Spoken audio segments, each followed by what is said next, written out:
बेल्जियममध्ये फिरताना मला एक इंटरेस्टिंग गोष्ट जाणवली, ती तुम्हाला मी दाखवणार आहे. एक मस्त अशी गोष्ट. मी आता जरा बाहेर आलोय फिरायला इकडं. तर मला एक स्टेडीनेस गोष्ट आहे ती म्हणजे हे इथे हे समोरचं तुम्हाला दिसतंय का? तर हे समोर जे आहे हे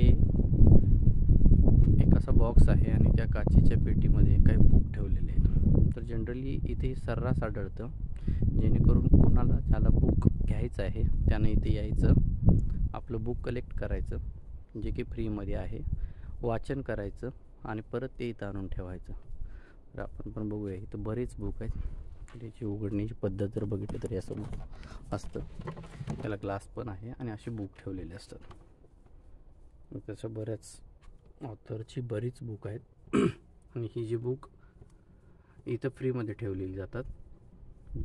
ज्यांना वाचायचं आहे तो घेऊन जाईल आणि त्याचं वाचन झाल्यानंतर त्यानं ती परत आणून इथं ठेवायची. एक इंटरेस्टिंग गोष्ट मला इथं आवडली, वाटलं तुमच्याशी शेअर करावी. धन्यवाद. युरोपमधल्या गल्ल्या बघा. मी एका रस्त्यावरून चाललोय चालत. मला जायचं आहे इथं. आपल्याकडं तसं डीमार्ट असतं तसं डेल्हीच असतं इकडं. ते बघण्यासाठी मला तेही कधीतरी दाखवेल नेक्स्ट ब्लॉगमध्ये.